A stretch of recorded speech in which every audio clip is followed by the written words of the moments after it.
When it's relatively cool and clouds come by, then the butterfly activity will drop. Then as soon as the sun comes out again, the activity will pick up. When it's this warm, the cloud cover doesn't really have quite as much of an effect.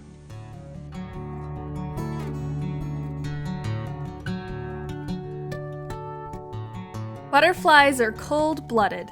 They gather their warmth from the environment. Their fuel is sunlight. Rain, cold, and wind exhaust their stores.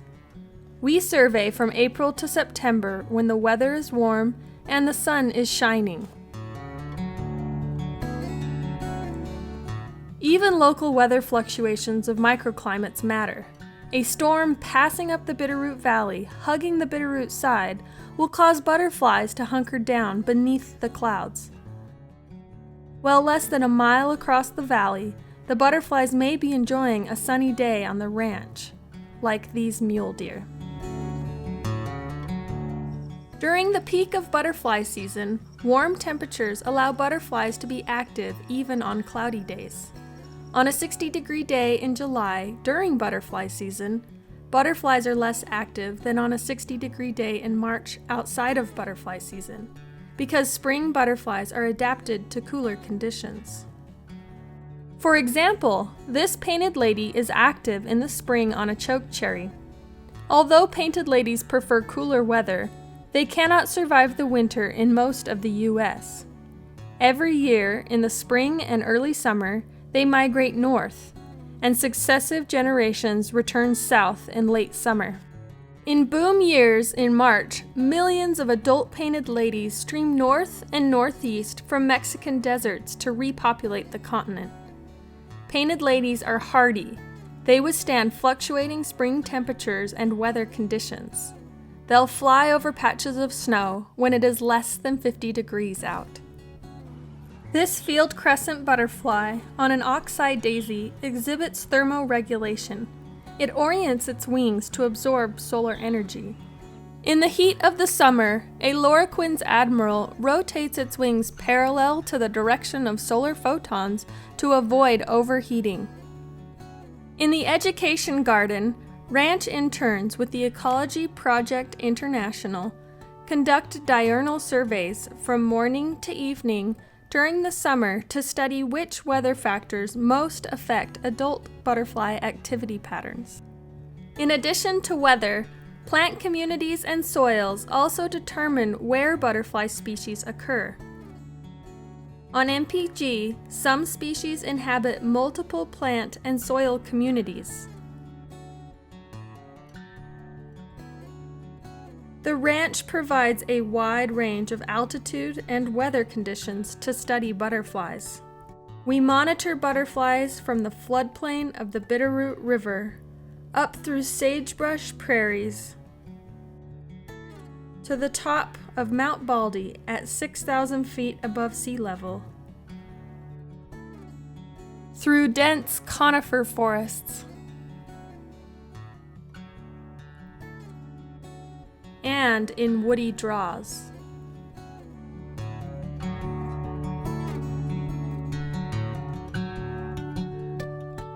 With an array of habitats, we find an array of butterfly species. On top of Mount Baldy, we can find a Rocky Mountain Parnassian on an ocean spray flowerhead. Species occur on Mount Baldy that do not occur on the floodplain, and vice versa.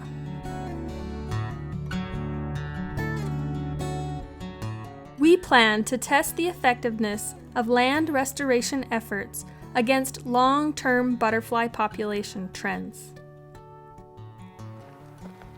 Jeff Pippen visited twice during the 2013 field season, in July and September. In 2014 and 15, he surveyed for the full butterfly seasons. He hopes to document changes in butterfly populations that correspond with our efforts to enhance their habitat. Jeff has noticed that hotter temperatures earlier in the season shift butterfly timing. We compare butterfly variation as altitude changes. Pine whites tend to fly higher than other whites. There's probably another one there. The blue. Oh, you can see them. They're just coming out in numbers now. And you said this is the first time you've seen them this year? First time I've seen them this year. They're out in big numbers, but they'll be in bigger numbers in another week. This is a single brooded butterfly, so they only have one flight as an adult each year, and it's in the late summer. Normally you wouldn't see these guys before August, but we've had such a ridiculously hot early season that a lot of the plants, a lot of the butterflies are 3 weeks ahead of schedule.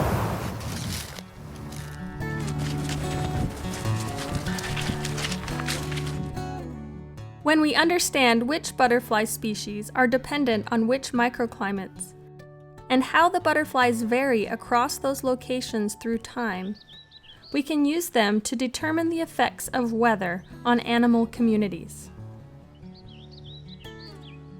Woodland skippers feed on grasses and are abundant later in the season.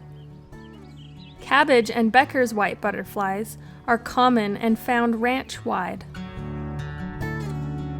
Pine whites occur where coniferous forests prevail, moister areas at higher elevations, and ponderosa forests in the floodplain. Such a cool butterfly. It's one of the most attractive of the whites, and its sexual dimorphism is fairly strong, with the females having some yellows and orangish and stronger black markings on the wings. Here comes one right there. This is a nice one. This might even be a female. This is a pine white. It's got some nice markings and color. Pretty butterfly. Usually butterflies, once they're in the net, will just, if you open the net up, they'll fly right out. Sometimes you can just do that. Maybe quarter. There's another one. Much less color and lightly marked. It says a male when that last one was a female.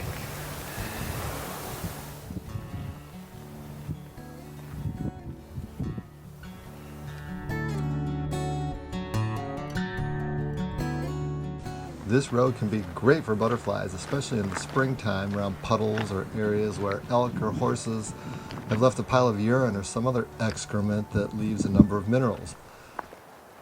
Male butterflies of some species are interested in absorbing these minerals to help make nuptial gifts for females. So you'll often find males puddling around puddles, on dung, or on rotting fruit in areas like this. Male butterflies congregate at puddles and mud seeps. They gather salts and amino acids from the seeps that aid in reproduction. They can pass those nutrients to females. The nutrients may aid egg survival. Some, not all species, puddle. Jeff conducts butterfly surveys at road seeps and large muddy areas. The best places to observe puddling behavior are in Davis Creek, areas along Woodchuck Draw, and at the Coppermined Pond in Whaley Draw. We planted vegetation and installed a buck and rail fence around the exposed mud puddles in Whaley, which has resulted in less bare mud. Butterflies were more plentiful prior to installation because there was more mud, but it is still a great butterfly area. This swallowtail butterfly rests in the shade on a hot day and enjoys the microclimate the pond provides. A close-up view allows us to see the details of this old world swallowtail's wings, abdomen, and its distinct eye. Puddling behavior is more prevalent in spring and early summer than late summer, because many puddles have dried up.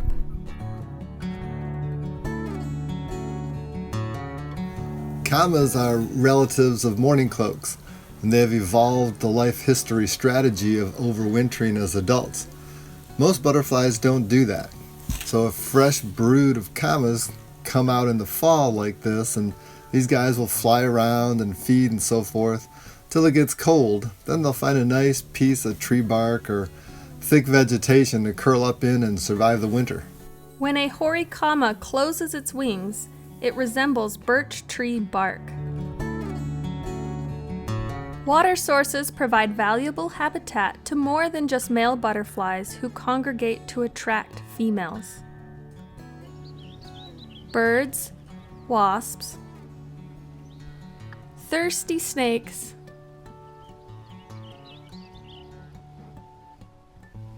and mule deer use these sources on a regular basis.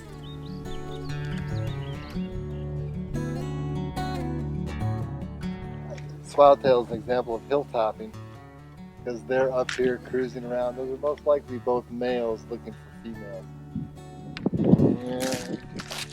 See them duck like that? Butterflies use hilltops to increase mating efficiency. This part of the ranch, you'll often see hilltopping butterflies here on this hilltop. You may see a swallowtail or something zip by, or some of the branded skippers, but things are pretty quiet. Now that I say that, here comes a couple of whites. The hilltop serves as a singles bar, where unmated individuals often fly to the highest hill to set up territories and await unmated females. Little is understood about hilltop behavior. Research suggests there are no females present during hilltopping, and suitable food sources are lacking. However, Jeff has found hilltops at MPG to be productive areas. He has found that females may be present, and food sources are available. Butterflies use other strategies to find mates. They patrol gullies and washes to search for females. They will also stake out a territory and perch for extended periods to investigate any insect that flies by. If the passerby happens to be another male butterfly, he may dogfight with the resident male to push him out of the area. When a female enters the territory, the male will attempt to court her. Other males will locate a host plant and wait for a female to show up. Timing of broods is determined by latitude and altitude. Some species breed once. Others may complete the life cycle 2 to 3 times per year in their southern range, and 1 to 2 times in their northern range. Jeff sees the first brood of orange tips in May at MPG, but if you visit Morel Lookout above Seeley Lake, you can see them in July. Life begins when a female oviposits eggs on a host plant. This blue butterfly oviposits eggs on buckwheat. Then, hungry caterpillars emerge and begin to devour the host plant.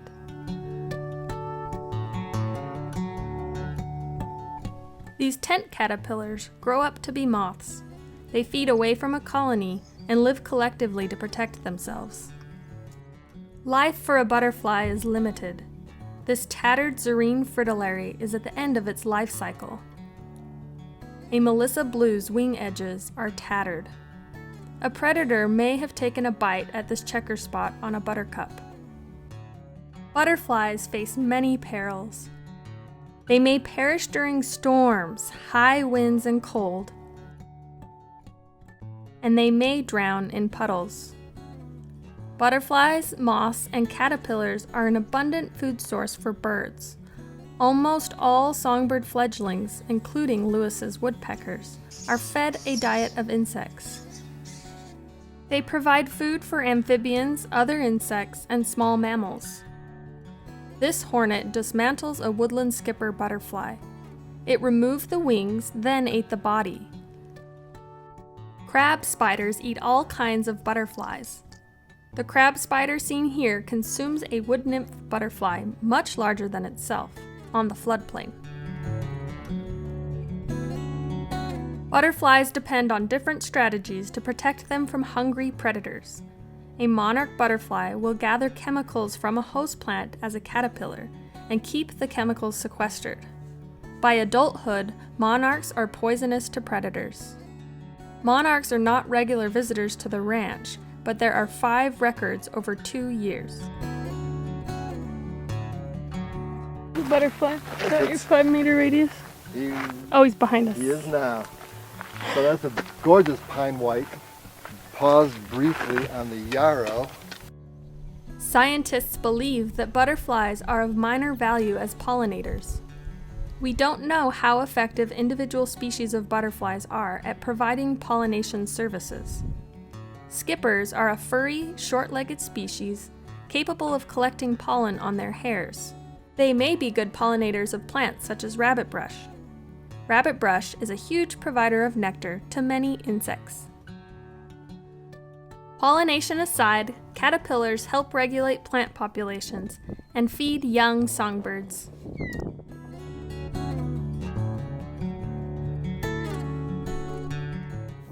I want to point out this plant. This is a nice patch of buckwheat here. This is a really important butterfly plant. Several species of butterflies in the blue and copper group feed on the flowers of this plant as caterpillars and also as adults. The caterpillars eat the flowers and adults drink the nectar. There are at least 3 species of buckwheats found on MPG.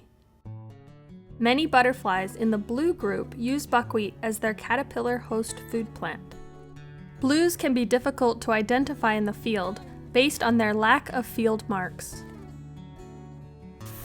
I'm collecting a few specimens for Steve Kohler, who's writing a book on Montana butterflies and has been studying the taxonomy of this group.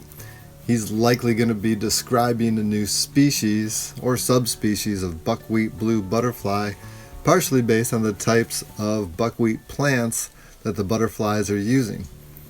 There's several patches of buckwheats up here. We don't know which species of buckwheat-specific butterflies occur at MPG. One of Steve Kohler's research interests is speciation within the buckwheat blues. We may discover that the new species he describes exists on the ranch.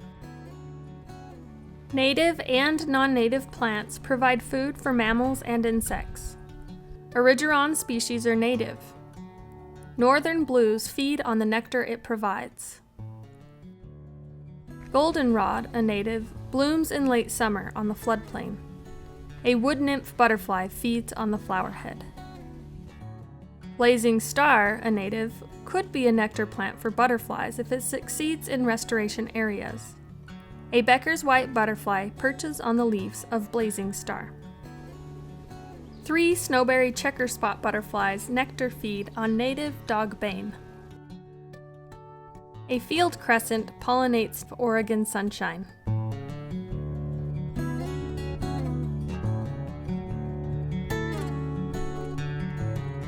Knapweed, as noxious and invasive as it is still a good source of nectar for butterflies. To date, Jeff has photographed 83 butterfly species nectar feeding on 66 plant species, for a total of 287 unique butterfly on plant combinations. Based on his photographic records, 4 out of the 5 nectar plants butterflies use most are invasive.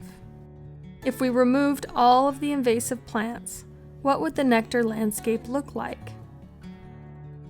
There are restoration winners and losers. If we are successful at reducing knapweed, we may expect some species to benefit and others to decline. So we have a big patch of spotted knapweed, and unfortunately it's an exotic invasive, but we also have a native butterfly, these woodland skippers, that are utilizing it as a nectar source. And so as we pan and walk through here, you'll see scores of skippers flitting about from flower to flower. Woodland skippers are in the group of grass skippers. Their larvae feed on various species of grasses.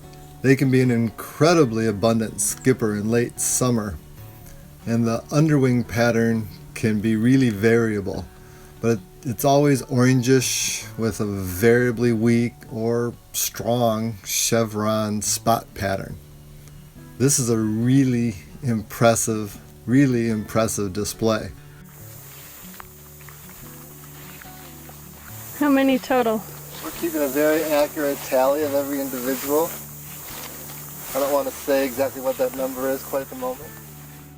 Here are 2 common wood nymphs, also nectaring on knapweed. These two have been on the wing for quite a while, meaning they've been out as emerged adults for several weeks.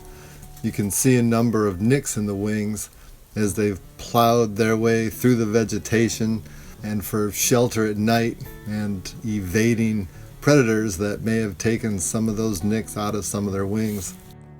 We have both native and non-native species of thistle. A swallowtail approaches an invasive nodding thistle in bloom.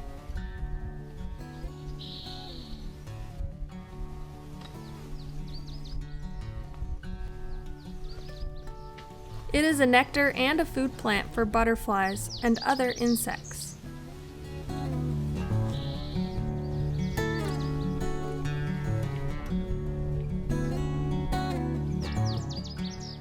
Catnip is a non-native plant.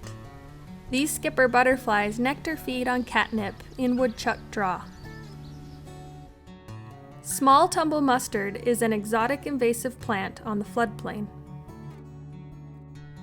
Becker's white butterflies prefer plants in the mustard family and feed on the nectar.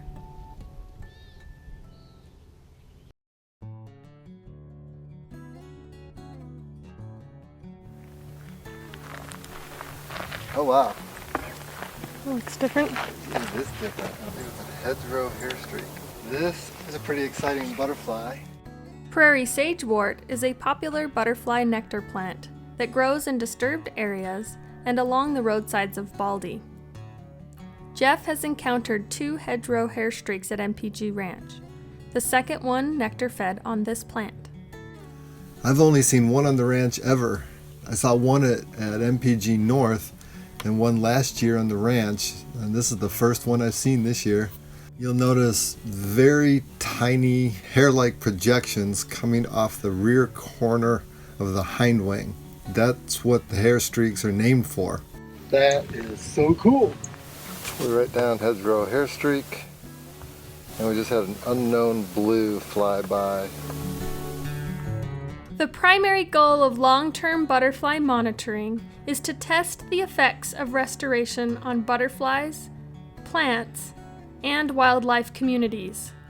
Deer and elk browse plants across the landscape alongside caterpillars. They all regulate plant growth. Over time, we may see historically present species of butterflies return as we continue to survey each butterfly season.